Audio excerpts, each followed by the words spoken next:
Hello and a very warm welcome to all our viewers in Nigeria and around the world to the AM News here on Global Television, coming to you live from Nigeria. Uyi Mofwegwe. A quick reminder that Global Television is on DSTV channel 365 and Star Times channel 276. The federal government has announced a new nationwide ban on the admission and transfer of students into senior secondary school SS3 in both public and private secondary schools across Nigeria. The directive was issued by the Ministry of Education in a press release signed by the Director of Press and Public Relations, Boriowo Folashade.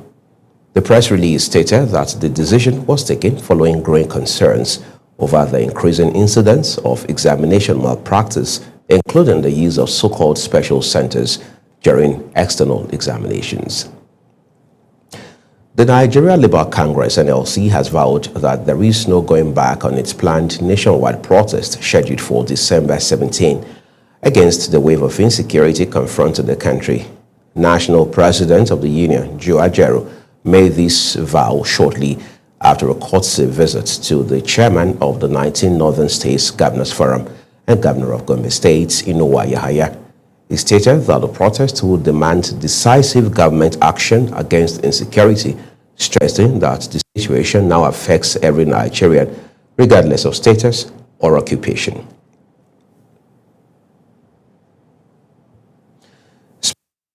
Representative Tajuddin Abbas has called on African parliaments to speak with one voice in response to the changing patterns of global politics. Made the call Third General Assembly of the Conference of Speakers and Presidents of African Legislatures in Rabat, Morocco. Abbas noted that the African parliaments have a critical role to play in advancing the continent's interests and priorities within the evolving world order. The African Democratic Congress, ADC, has announced a 90-day nationwide membership mobilization, revalidation, and registration exercise. According to a statement by the party spokesperson, Bolaji Abdullahi, the party has also approved provisional dates for congresses at polling units, ward, and local government levels between January 20 and 27, 2026. The process, the party says, will culminate in a non-elective national convention scheduled for February next year in Abuja. Let's turn to Nigeria's southeast now, where Imo State Police Command has demolished an illegal mortuary uncovered in Umuehem, Umuhu community along Owerri-Aba Expressway. The facility is suspected to be used for storing mutilated corpses linked to an organ harvesting operation. State Commissioner of Police Aboki Danjuma says security operatives are intensifying efforts to arrest the alleged operator, Stanley Oparogo, also known as Morocco, who remains at large. Our correspondent, Amarachi Ibe, has details for us.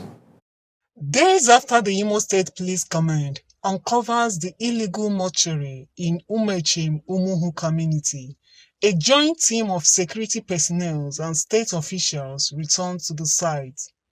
Led by the Commissioner of Police, Danjuma Aboki, the team moved in to pull down the mortuary and adjoining hotel authorities describe as a cover and the suspect's residential building. Before demolition begins, unclaimed bodies are evacuated from the mortuary for mass burial. We are going to wait for some days for those that devils the corpse should come and claim their corpses. And up till now, the owner of the mortuary that was declared wanted, he has not come out. The Commissioner for Health, Dr. Chioma Egu, knows that the mortuary is not registered or licensed and poses a serious health threat. She explains that the check by her ministry shows vital organs are missing from several bodies, forcing the government to act. She adds that a task force is being set up to shut down illegal mortuaries across the state. Following the directive of His Excellency, the Executive Governor of Imo State, to evacuate the rest of the corpses out of here to a proper mortuary, and then we'll give a few days more grace in case there are people who own them, and then we'll have a mass burial. So the chairman of Nkokpala local government area, Chika Ibekwe, says residents welcomed the demolition and commended the state government for intervening. So when we made the announcement, we noticed that they started evacuating some corpses. I got some calls from their relatives. I got some calls from some of the indigenes of this local government who came to say that they have their relatives lodged here. Security agency says the operation continues as efforts intensify to dismantle criminal hideouts across the state and apprehend those responsible. From Owerri, Amarachi Ibe reporting for Global TV News. We appreciate your reporting, Marachi. Bayelsa State Governor Doroye Diri has ordered an autopsy to determine the cause of death of Deputy Governor Lawrence Ewurujakpo, who collapsed in his office on Thursday. Governor Diri issued the directive while receiving former President Goodluck Jonathan at the government house in Yenagoa, the state capital, where he warned against politicizing the death of his former number 2 man. Both leaders later paid a condolence visit to the deputy governor's widow, Beatrice. The Nigerian Meteorological Agency, NIMET, has forecast hazy conditions across northern and central Nigeria with isolated thunderstorms in parts of the south. The NIMET said dust haze may reduce visibility in the north and central regions, while southern states, including Lagos, Rivers, and Akwa Ibom, may experience pockets of afternoon rainfall. The agency advised motorists and residents to take precautionary measures, especially during early morning and evening hours. With Christmas just days away, many Nigerians are expressing concerns over the rising cost of food items and the growing insecurity across several parts of the country. Despite the festive spirit, citizens say this year's celebration will require extra caution and careful planning. Kabir Hassan reports. As festive seasons approaches, Abuja residents say a high cost of living is shaping how families will celebrate Christmas this year. Many Nigerians say inflation has forced them to cut back on spending and prioritize only essential needs. They also express concern about safety, urging government agencies to strengthen security patrols during the holidays. I advise my fellow Nigerians to remain calm, and you cannot force yourself, do things above your limit. Whatever you have at your disposal, manage it. If there's no need for you to travel, remain in wherever you are and celebrate the Christmas with your families. Avoid drinking a lot of alcohol in the sense of thinking you are celebrating. Your consumption for alcohol should reduce. We don't need to force ourselves on something that is higher, but we can manage the one that we have at hand. And I believe that God will open way where there is no way. At the condition of the country, I have that belief that one day things will change in Nigeria. Beyond caution, many Nigerians believe community vigilance and responsible spending are key to staying safe and avoiding unnecessary pressure during the festives. Wherever they are, but if there is a need for you to travel, you have to security caution. We should just stay at home because of the insecurities. Because you never can tell where any one of them is coming. Because of the insecurities, and then they call for the food. Just eat what you have. Just be contented with what you have. Try and stay at home. Even though you are going out, try and come back home early and don't go far away. When you are going out, at least notify some people around you in case they do not see you, because you can never tell. Something may happen. So let us try and be safe. Whatever you are doing, you have that security conscious. You will move with care. That is the truth of it. And anywhere that you know that there's insecurity, you have to know how to be managing, strolling around. It's not somewhere that when people gather, that's not the kind of place you will gather. The celebration is good, but we have to be on security conscious. With uncertain economic conditions and persistent security concerns, Nigerians say the message this season is simple: celebrate wisely, stay alert, and support one another.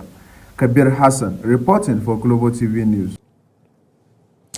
The trend known as Japa syndrome, where young Nigerians migrate abroad in large numbers, continues to shape national conversations, raising concerns about the country's future workforce and leadership, with many believing that youths are the leaders of tomorrow. The increasing exodus has left Nigerians divided on what this means for the nation's growth. Again, Kabir Hassan was on the streets of Abuja to hear Nigerians' option on this situation. Across many Nigerian cities, the desire to see greener pasture abroad remains strong among young people, while some citizens see the Japa movement as a natural response to unemployment and economic hardship. Others fear it may drain the nation of its most productive minds. On the street of Abuja, Nigerians reacted in different opinions on their take on youths leaving the country despite being considered as the leaders of tomorrow. The country, our dear country, is not encouraging the youth to stay, because in politics, in anything you want to do, the elders always block the youth of chance to develop their talent. And so people are living in under the gutter. People are living under the bridge. Why? Because of the high rate of economy, which nobody can afford a meal or afford anything by themselves. So they believe that living outside Nigeria is more preferable. So me, I expected to see most of our youth in government today, but they are not in government because they are personal interests in leadership.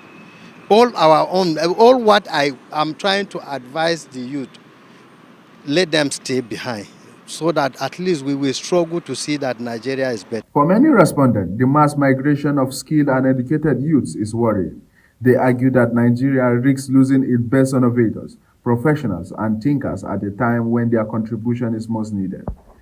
Others, however, believe that the decision to Japa is a personal choice influenced by the desire for better education, job security, and quality of life opportunities. They say they are limited at home. When asked what advice would they give to youths considering leaving the country, Nigerians offered mixed views. Should not be deterred, or they should not be discouraged. I know it's not every youth that have the opportunity to travel out of the country, but those who remain, they should still work harder. I believe with the awareness, the country will change, and our leaders will change from their normal behavior. It's high time for us to come together as a youth in order to sit down and discuss on how and what we can do to make our country better. But at the same time, staying in Nigeria and earning in dollar is more preferable than staying in America and earning in dollar, because the high rate of tax in American is higher than what you are earning in American.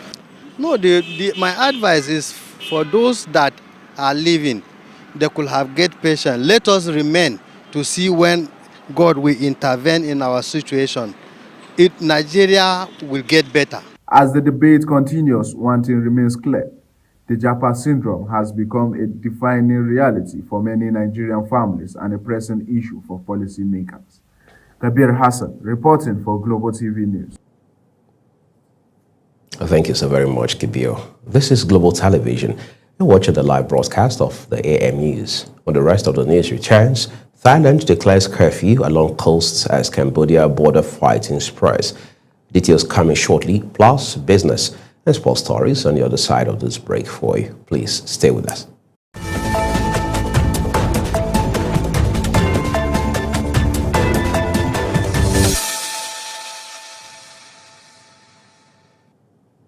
The second part of this news broadcast now returns with business. President Bola Tinubu has approved an increase in the Code of Conduct Bureau's budgets from about 3 billion naira to nearly 20 billion naira. The Bureau's chairman, Abubakar Bello, said the move is aimed at digitizing assets declaration, strengthening verification, as well as improving enforcement capacity. He revealed that the Bureau had been operating largely with manual processes, limiting its effectiveness in monitoring public officers. The Central Bank of Nigeria, CBN, is set to raise a total of 825 billion naira from the domestic debt markets in the final round of sovereign issuances for 2025 underscoring the federal government's continued reliance on local funding amid elevated yields. The planned raise is split between 460 billion naira in federal government of Nigeria bonds and 365 billion naira in treasury bills. However, the Apex Bank stated in its issuance notice that it reserves the right to vary the amounts on offer in line with prevailing market realities, a flexibility that could influence final allotments. Iran has introduced a new pricing tier for its heavily subsidized gasoline, marking the first attempt to curb rising fuel costs since a 2019 price hike triggered nationwide protests and a violent crackdown that reportedly left more than 300 people dead. The move signals a cautious shift by authorities as economic pressures continue to mount. For decades, cheap gasoline has been regarded by many Iranians as a social entitlement, with past attempts to raise prices sparking unrest as far back as 1964. However, the country is now facing growing economic strain from a sharply depreciating real and tough international sanctions linked to Tehran's nuclear program, making fuel subsidies increasingly difficult to sustain. Let's go deeper into the foreign scene for you. The 68th Ordinary Session of the ECOWAS Authority of Heads of States and Governments is set to begin at the State House Conference Center in Abuja. The summit, to be chaired by Sierra Leone's President Julius Maada Bio, will deliberate on regional security, political transitions, economic integration, and the future of the bloc. The meeting is expected to end with a communique and a joint press conference by regional leaders. And beyond Africa now, Thailand has announced a curfew in its southern province as fighting with Cambodia spread to coastal areas of a disputed border region 2 days after the United States president and would-be peacemaker had agreed to stop the fight. The Southeast Asian neighbors have resorted to arms several times this year since a Cambodian soldier was killed in May, a skirmish, reigniting a conflict that has displaced hundreds of thousands of people on both sides of the border. However, Thailand says it is open to a diplomatic solution, but Cambodia has to cease hostility before negotiation begins. United States President Donald Trump has pledged to pursue serious retaliation against ISIS after an ambush in central Syria killed 2 American soldiers and 1 civilian interpreter. The attack on U.S. forces was the first to inflict casualties since the fall of Syrian President Bashar al-Assad a year ago. However, an investigation is underway to determine whether the attacker was linked to ISIL, but Trump blamed the armed group that had seized territories across Syria and Iraq in 2014. The Australian Prime Minister Anthony Albanese has called a shooting at Sydney's Bondi Beach an act of evil anti-Semitism and terrorism. Adika Michael tells us more. The Prime Minister Anthony Albanese convened a meeting of national security committees as a matter of urgency after 12 people were confirmed dead, including 1 gunman, in a mass shooting at the Jewish celebration at Bondi Beach. Albanese described the shooting as a targeted attack on the Jewish community during the first day of the Hanukkah. Anthony Albanese calls the scenes after the deadly shooting at Cindy says it's both shocking and distressing. This is a targeted attack on Jewish Australians on the first day of Hanukkah, which should be a day of joy, a celebration of faith. An act of evil anti-Semitism, terrorism that has struck the heart of our nation. An attack on Jewish Australians is an attack on every Australian, and every Australian tonight will be, like me, devastated on this attack on our way of life. Our police and security agencies are working to determine anyone associated with this outrage. Our agencies will provide you with factual updates as quickly as possible as they continue to emerge. We have seen Australians today run towards danger in order to help others. These Australians are heroes, and their bravery has saved lives.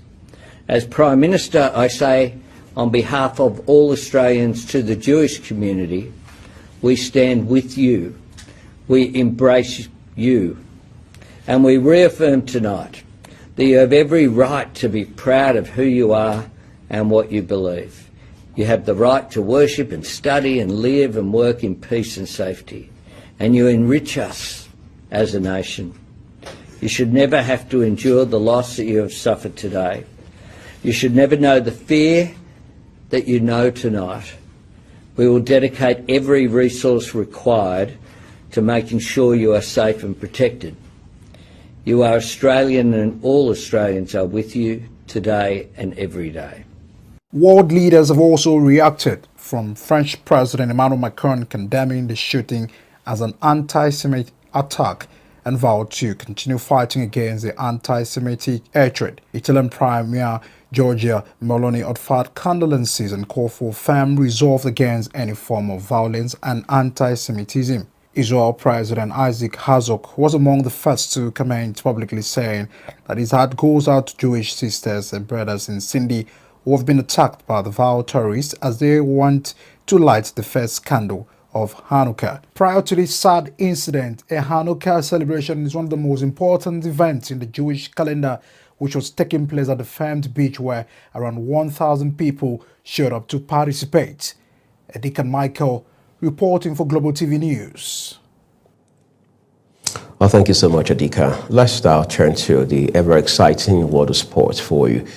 The Super Eagles have opened their training camp in Cairo, Egypt, ahead of the 2025 Africa Cup of Nations. Goalkeeper Francis Uzoho was the first player to report to camp as coaches and backroom staff began preparations for the tournament in Morocco. Nigeria is expected to play a pre-tournament friendly as part of its final build-up. Team Nigeria have recorded a strong showing in athletics at the 4th African Youth Games in Angola, finishing with 11 medals, 6 gold and 5 silver across track and field events. The medals came from dominant performances in sprints, middle distance races, relays, and selected field events, underlining Nigeria's depth in youth athletics and grassroots talent development. Reacting to the outcome, CEO of the NSC Elite Athletes and Podium Board, Yusuf Ali, said the performance reflects the impact of sustained investment, quality coaching, and early exposure needed to prepare young athletes for future senior international champions. I'm so pleased, because when it comes to age group competition, I don't go there to win. I go there as a developmental program, and we can see 2, 3, 4, 5 of these athletes will make the future. And I'm very happy the age. Some are very young. And I think that's what we are trying to do now as a country, to make sure that we are running the right age. I know people want to go to events like this to win, but for me, as Yusuf Ali, I don't go to events to win. I go there to develop athletes, to look at who will make the future. In the next 2-3 years, these athletes will be in the national team. Some of them will be in the Olympic Games. And I think that's when we start to benefit everything that we are doing now. I think the Sports Commission cleverly are doing the right thing. And I think if it just continue on that note, I think Nigeria will come back to the golden era. Chief Executive Officer of the NSC Elite Athletes and Podium Board, Yusuf Ali, reacting. John Cena, the most decorated wrestler in WWE history, has officially retired from the sport after making his final appearance at night's main event in front of more than 19,000 fans at the Capital One Arena in Washington, D.C. The 17-time world champion brought his year-long retirement tour to a close with a loss to Gunther, tapping out for only the 4th time in his career and the first time in 21 years. Cena was placed in multiple sleepers holds by the ring general, and after repeated breaking free, eventually looked into the camera, smiled slightly, and submitted. That's kind of a very grand, an amazing way to end Sterling's career in wrestling. That's the AM News for you. Thank you so very much for watching. I'm Uyi Agumofwegbe, and starting shortly is Global Morning.